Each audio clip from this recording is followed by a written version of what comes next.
Assalamualaikum warahmatullahi wabarakatuh. Bertemu lagi dengan saya di channel YouTube Kanda Data. Pada kesempatan ini, kita akan membahas mengenai perbedaan convenience sampling dan judgment sampling. Sampel sampling ini adalah masuk dalam non-probability sampling, di mana kita mengetahui bahwa dalam pengambilan sampel kita mengenal ada namanya probability sampling dan non-probability sampling. Perbedaannya apa? Kalau probability sampling artinya kita memberikan kesempatan yang sama bagi tiap anggota populasi untuk dipilih menjadi sampel. Perbedaannya, untuk non-probability sampling adalah bahwa kita tidak memberikan kesempatan yang sama bagi tiap anggota populasi untuk dipilih menjadi sampel. Jadi sampai di sini cukup jelas perbedaannya.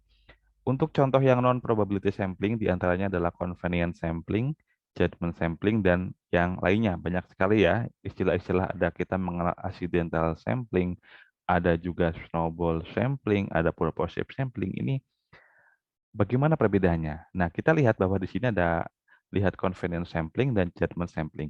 Pada video-video sebelumnya, kita sebelumnya telah memberikan berbagai penjelasan untuk yang probability sampling ya, terutama ada sample random sampling, stratified random sampling, dan sebagainya.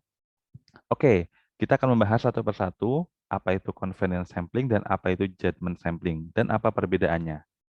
Namun sebelum itu saya informasikan pada Sobat Kanadata, jika ingin terus mendapatkan update video terbaru, silakan klik subscribe dan aktifkan gambar loncengnya. Baik, yang pertama kita bahas dulu yang convenience sampling. Ini ada yang menyebut juga dengan accidental sampling. Jadi apa sih perbedaannya dengan judgment sampling? Untuk convenience sampling adalah pengambilan sampel non-probability dari populasi berdasarkan ketersediaan dan kemudahan untuk mendapatkan sampel. Jadi dalam convenience sampling ini umumnya dilakukan untuk penelitian eksplorasi. Jadi ini sangat mudah. Jadi kita melakukan penelitian. Kemudian kita mencari sampel karena kita tidak mempunyai kerangka sampel seperti halnya yang menjadi syarat dalam probability sampling.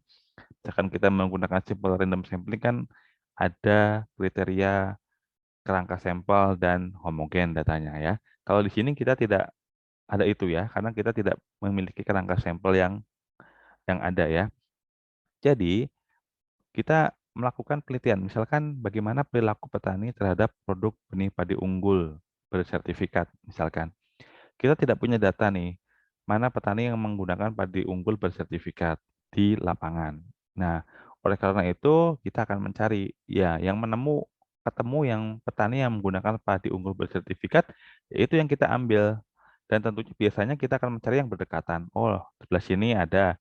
Kemudian di kecamatan yang terdekat ada beberapa petani yang menggunakan, ya kita akan menuju ke sana. Kemudian kita melakukan observasi dan wawancara terstruktur misalkan seperti itu. Nah, ini adalah convenient sampling. Jadi pada intinya adalah kita seperti accidental lah, kita menemukan petani atau kalau misalkan perilaku konsumen yang menemukan konsumen ya kita wawancara di situ. Kemudian menemukan yang lain gitu. Nah, kapan berhentinya? Berhentinya adalah ketika kita sudah mendapatkan semua data dan informasi yang kita butuhkan sesuai dengan tujuan penelitian yang kita lakukan. Jadi perbedaannya di situ. Kemudian apa perbedaan dengan judgment sampling? Sebetulnya judgment sampling ini hampir sama dengan convenience sampling. Namun ada hal yang digarisbawahi bahwa pada judgment sampling ini ada judgment peneliti atau bisa juga kita sebut dengan kriteria peneliti.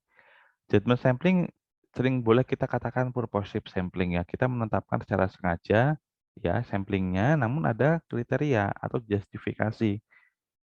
Nah, jadi cara lengkapnya bahwa judgment sampling ini adalah pengambilan sampel non probability ya.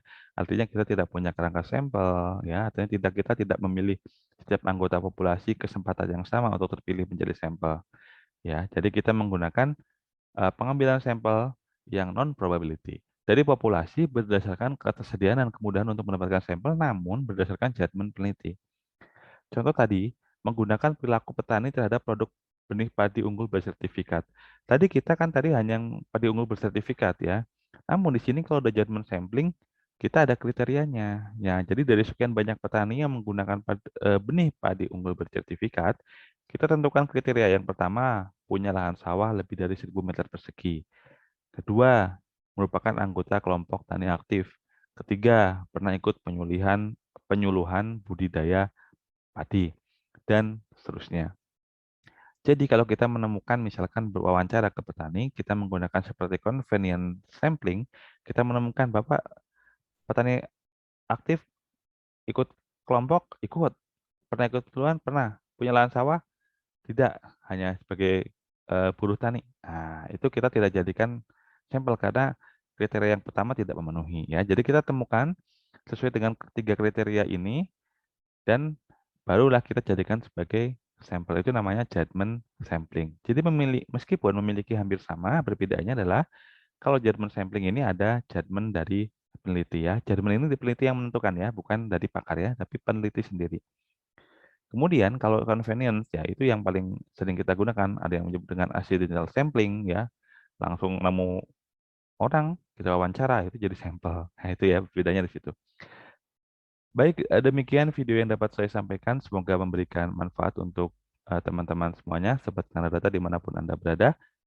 Terus dukung channel ini dengan cara like, subscribe, dan share. Sampai jumpa di video-video edukasi berikutnya. Salam sehat selalu. Assalamualaikum warahmatullahi wabarakatuh.